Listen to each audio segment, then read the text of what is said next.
Hello, in front of me I've got Dacia Jogger. In this video I'll show you how to manage radio via steering wheel.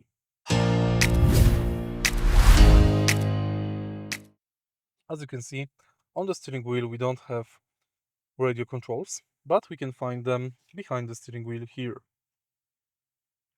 Press plus button to increase volume, minus button to decrease it. Here we've got the source button,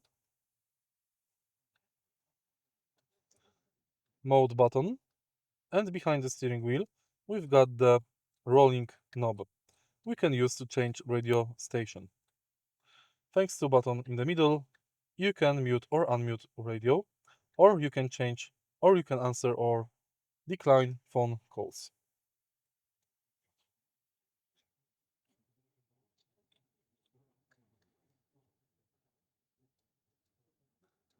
If you found the video helpful, please leave like, comment and subscribe.